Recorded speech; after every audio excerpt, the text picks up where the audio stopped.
All right, welcome everybody. Good to get our first press conference here, first normal press conference here at USC. So it's been a wild last 3 weeks, but certainly been a lot of fun. We as a staff, I think, have been balancing so much. We got the opportunity to get in and get around our current team, which is still, despite all the other things going on, still priority number one for us, and always will be. And it's been fantastic, really, to get a chance to get around the guys, to be able to spend some time with them. We were able to watch them practice the week before, the week of the Cal game, and then since then have been able to start to build some of those relationships and start to get a feel for what we have in the building from a character standpoint, from a talent standpoint, and that's it's been a fun process. I love a lot of the pieces that are in place right now in this program. There's a lot of really promising pieces, a lot of guys that are hungry to win, that are excited about the direction that we're taking this program, and that are all in. And that's been a great feeling. It's been great starting to get to know them, and obviously can't wait to get started working back with them on more of a full-time basis. The next part has been certainly working on filling out the coaching staff and the rest of the staff, and that's a process that has gone very well. A lot of pieces that we're extremely excited about. It is also still ongoing, and our plan is that once we wrap up the coaching staff, which we're getting pretty close on, then we'll make an announcement as far as roles, responsibilities, and do the entire group as a whole. But I can't say enough about the people that we've added up to this point. Job they've done, and you can already see some of the cohesion within the staff, a lot of great energy, people that are excited to be here and be a part of what's going to happen here at USC. And then obviously the next part has been, throughout these last few weeks, is the starting point of building a championship roster here. And in this day and age, there's so many tools and so many ways to do that, and in a lot of ways I feel like that's an advantage coming into the situation we're coming into, where a lot of this roster is going to turn over, and we're going to have a lot of flexibility. We're going to have the opportunity to really evaluate these pieces and make sure that they are the correct pieces, and that is so important. People ask, how do you change it? How do you get this thing going in the direction we all believe it can? And it starts with the people. It starts and ends with the people, having the right staff members, having the right players.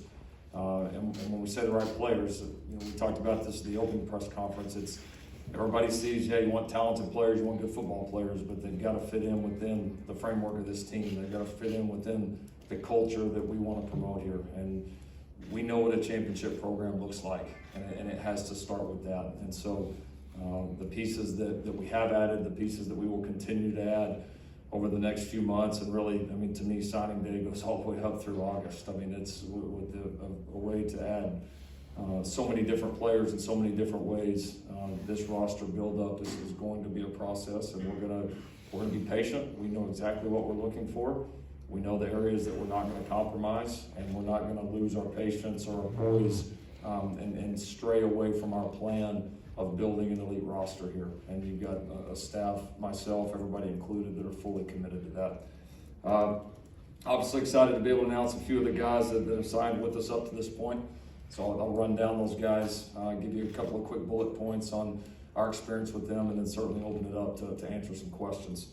Atticus Bertram's, interesting story. Obviously, it was a guy that was committed when we got here. We had a chance to evaluate him.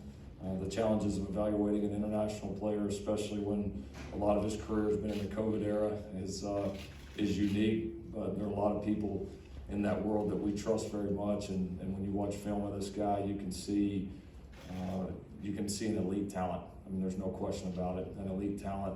And as we got to know the kid, I'm very proud, I've been very impressed with his work ethic, his excitement to come to USC. I think he fits the bill of what we're looking for in that position. And obviously, punter position is not something that you're going to take every single year, so you've got to feel sure, and we certainly have that with Atticus. Zion Branch comes from a tremendous family and out of a great program there, Bishop Gorman.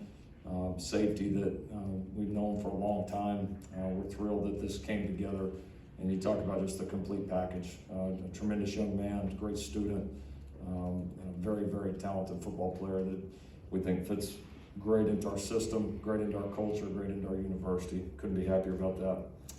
Raleek Brown, talking about one of the most dynamic playmakers in the country. A very, very unique player that has a chance to impact the game in many different ways. Another guy, obviously, that comes from a tremendous program at Mater Dei. Another great family, and thrilled to see all the ways that we're going to be able to use Raleek. Damani Jackson signed here with us today, obviously as well out of Mater Dei. Extremely talented football player, one of the most talented players in the country at his position.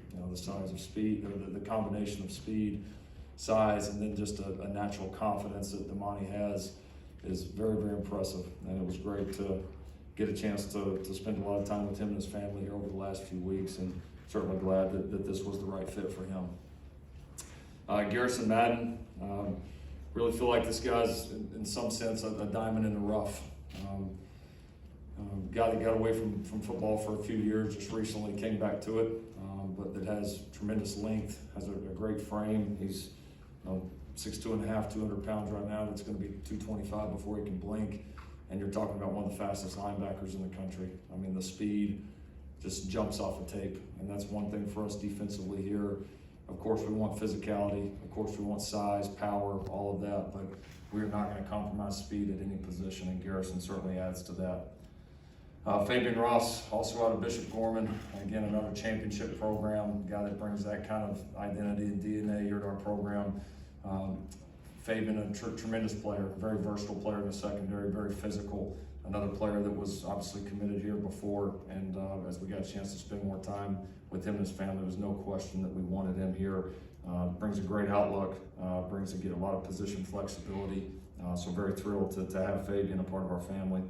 And then the last one to announce today is Devin Tompkins, elite edge player, and one of the things when we brought Coach Grinch to our previous stop, one of the things that we had to change initially was the makeup of a defensive line, and really kind of define what we want that to look like in our current defensive system. And the emphasis being on speed, being on athleticism, guys that can win in one-on-ones.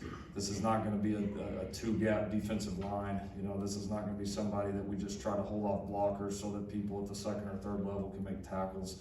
This is going to be a defensive front that we want to be explosive. They have to be productive. They have to be reckless. They have to impact the game for us to play the way we want. And we felt like Devin fit the bill. The elite length, tremendous athleticism. It'll be interesting to see how big this guy gets, because he's still got a frame that he's going to continue to grow and get better and better. But we were thrilled to come in, have a chance to evaluate him, and say absolutely we would have recruited him anywhere in the country. So that's our group right now for today. It'll be fun to see as this group evolves over the next few days, the next few months. But just know that we're very committed to building that roster. We feel like we've taken some tremendous steps, and with many more to go. So with that, we will take some questions from you guys. And when you're asking your questions, if you could please state your name and your affiliation so Coach can get familiar with everybody. We can start with Jim. Okay. Coach Jim Hill, CBS 2 KK09. Two-part question here. How has the recent rise in coronavirus cases affected your recruiting? And since you've been here, have you noticed how there are other recruits that want to maybe decommit from where they are and come here now because you're here? The most recent rise, as far as the virus, I can't say that there's been a huge impact yet. I don't know that we felt that. I think we're all still feeling the aftershocks of the initial rise, just in terms of evaluations. We started thinking the other day, we were in the staff room talking about position we were in here in the last few weeks. You've got to make decisions. You got to make a decision on, all right, do we want to go try and sign 20 guys in this first signing period? There's been a lot of interest in people wanting to come here, but we said in the beginning, what our priorities are going to be for creating a championship roster here, and we said we're not going to stray from that, even though it's tempting. I mean, it is. It's tempting to want to come up here today and have 20 names on this list, but we know in the end that's not how you build a championship roster. It's about getting the right names. The numbers will come, and so but in part of that, feeling like the evaluations across the country are unique, they're different right now because we all missed out on so much time. I got to get out recruiting a little bit during our bye week this year, and that's the first time I've been off campus recruiting in almost 2 years, which is hard to believe. And so I think we're still feeling the aftershocks of that, but been fortunate this current wave, haven't felt it, and certainly hope that we all can avoid that. Second part of the question, yeah, I mean, I think, I know this, I recruited this state for a long time. We've been able to have a little bit of success recruiting it at some of the previous stops. But I always remember a sense in this, not just this state, but this part of the country, that when SC was good, it was gonna be tough to beat.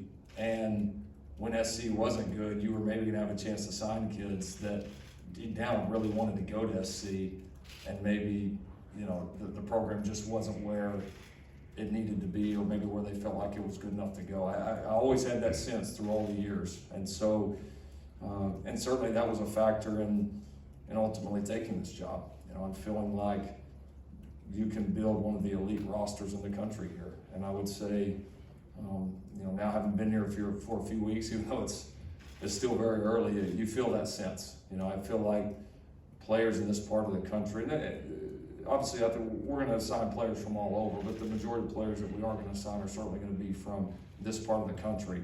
And I still feel that deep down, the majority of players around here, they want to play at USC. But the flip side of it is USC has to give them a reason to want to follow through with that. And that's our job. Our job as coaches. That's our administration's job. That's our fans' job. Again, anybody associated with it, you have a hand in it. And if we all point in the same direction and we all push, all do the things we need to do, we can create something here that I think is going to keep a lot of the great talent in this part of the country right here. Ryan Abraham, USCfootball.com. Obviously the timing of the early signing period is kind of challenging when you just take this job a couple weeks ago. What was the message, how was it received from some of the prospects that you talked to, maybe as a representative of Oklahoma a few weeks ago, and now you're talking to them as the USC head coach? The last 3 weeks I've done media opportunities, I think I've honestly done my due diligence on speaking about my former institution. I think everybody knows how I feel about that place. I've made it, very clear the feelings that I have there and always will. At some point I've got to draw a line in the sand and say, this is about USC and USC going forward. So I know this, it's been great to walk into homes and represent this university. It's been great to walk into homes and see the genuine excitement that people have about this program and where it has been and where we all feel like it can go. Because I think, again, no matter who you are across the country, everybody knows what this thing can be. I think everybody across the country that knows anything about college football realizes that. And I think people feel a lot of excitement and momentum. And so it's been great to do that. It's been great to walk in and be able to represent a great university that's one of the elite degrees in the country. I mean, that has been, it's cool when you can walk into a home and really feel like we can put something in front of your son that is very unique on all parts. And we're still just learning about it, but you can see the impact that this place can have. It's very apparent in every home that we're in and every conversation that we have. Ryan Karchi, LA Times. Obviously, it's a tall task to rebuild an entire recruiting class in just a matter of 2 weeks or a little bit more. What are the difficulties for you guys given that kind of compression of the early signing period, and how do you assign expectations within the building for kind of building that class when you don't have a lot of time, and obviously that's kind of a deadline, at least in people's minds? Yeah, I don't think you focus on the big picture. I think we set, I don't know, the expectations is that we build the correct roster one piece at a time, and that we don't cut corners. We don't sign guys just to sign them, just to say that we signed somebody, or try to win. We're not trying to win a Wednesday in December, a Wednesday in February. Those are part of it. We get that. It's obviously a huge part of it. But the ultimate goal is to put the best football team we can out there, to put a championship level roster together. And again, I think where I think this is different, and I feel that with our staff, is we have a lot of people in that room. We've been there. We know what that looks like. And so there's not I think if we weren't as confident in our approach or what it looks like, the temptation to rush it, to maybe bypass some of the procedure and process that it takes to evaluate and make sure that you're bringing in the right pieces, we would probably be more tempted to do that, maybe a little bit less committed to the cause, if you will. But that's just not the case in our room. I mean, we know what it looks like. We're not going to settle for anything less. And we understand that it's a process and it's one that we're fully committed to. Antonio Morales from The Athletic. How did you find out Damani was signing with you guys, and how much does that help you going forward with Southern California recruits to keep the top guy here? He just called us and told us. I don't know that it was anything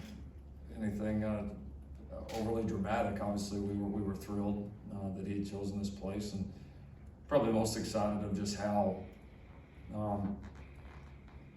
when he did call us to tell us how all in he was. I mean, there was zero hesitation. I mean, this is where he wants to be. This is where his family wants him to be. He has, I think, total belief and really shares our vision about what this place can be, and that's what you want. Whether it's a guy you're signing, whether it's a current player on this team, there has to be a shared vision, and there has to be just a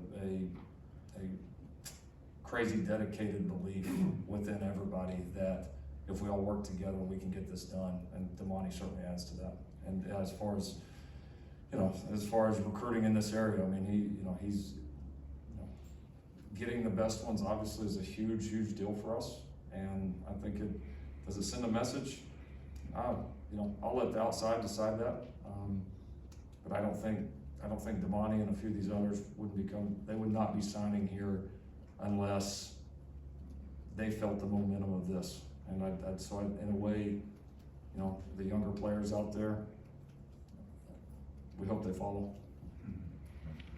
Lincoln, Adams Orange County Register. As you evaluate and decide how to round out this class, are there any position groups that you feel would benefit more from transfers rather than true freshmen? I would say this on the transfer portal. There's not any position that we wouldn't consider right now. I just think when you're in the position we're in, you're talking that we may overhaul 35, if not even more spots on this roster. I mean, that's a huge overhaul. I mean, when you figure a travel college roster is 70, I mean, it's major. And so obviously the transfer portal is going to be a part of it. There's no question about it. We'll have a lot of the same mindset with the transfer portal in terms of making sure we're bringing in guys that are right for the culture, along with guys that can make a difference on the field. But we'll continue to have a lot of interest there, and we'll set our standards high, and we won't compromise those. But yeah, to sit here right now today and say that we would have a position that we wouldn't look at it, I couldn't say that. I would say we're open for business on all accounts. Lincoln, Mark Tolkien, we are. What was your name again? Sorry. Dylan Hernandez. Gotcha. You mentioned at the beginning of this press conference and also at your introductory press conference that, with all the different ways that you could, add pieces, that maybe the turnaround won't take as long as some people expect. Over the last 3 weeks, as you've gotten a better feel for maybe what the SC brand means here locally, has it given you a clearer picture on that timeline? And if so, when do you expect to be nationally competitive? I would say this. I was very excited as I got to spend time with the current guys. I like the mindset of a lot of those guys. I like the buy-in and excitement you can see. I mean, I think typically you would think some of these players after a long season, play a game there late, come back in, what would the attitude and vibe be around the guys? I mean, the guys were ready to go back to work on Monday, and a lot of them did. And so it was good to see. I mean, I think you can feel their excitement. So I think that very optimistic because of that for sure. And I would say, all the other parts of this job, the building of the staff, the beginning of building the roster here, I've certainly, any expectations I had, anything that I maybe wondered about before actually getting out here and getting boots on the ground, I'm, if anything, more optimistic about it. I like what we have. I think it's a good starting point. Now, it is a starting point. We know we've got a lot to build, but I'm confident we'll do that. And so our as a staff, our standards, our expectations, they're going to be the same, you know, regardless of, you know, what program we're in, where we're at, what happened the year before. That's just how we're wired. I mean, I don't know how to expect anything else. And again, Mark Holkin, USC.com, you said this is the first time in 2 years you've been doing in-home visits. What are some of the challenges with NIL now? How do you go about that with these families? I don't know how to describe as challenges. I think there's two sides of it. I mean, I think there's the opportunities that these families are going to have, and I mean, what a phenomenal resource that we have right at our fingertips here with the power of this university and the power of this city. I mean, it's the possibilities for NIL for all of our student athletes here are endless, and we're just scratching the surface of what this is getting ready to be. And that's, again, you kind of look at this job and this opportunity here at USC and kind of what you project, not only where it's at now or maybe the history, but also look into the future of what it can be. And I have a hard time imagining a university, a football program that could be in better position than us to capitalize off that. And then the second part of the NIL side for me is you've got to find a way to do it within the framework of the team. It's still, no matter what topic that we discuss, it's going to always come back to that for me and for the people in this program. It will always be that way. So, you know, our hope is to build, not just our hope, our goal, and what we will build, I think, is a system that where there's NIL opportunities that can change people's lives around here, that can make a huge positive difference, and to take advantage of all that this place has to offer while doing it within the framework of the team, and that always being the number one thing. And I fully believe that you can have both, and I know we'll have both here.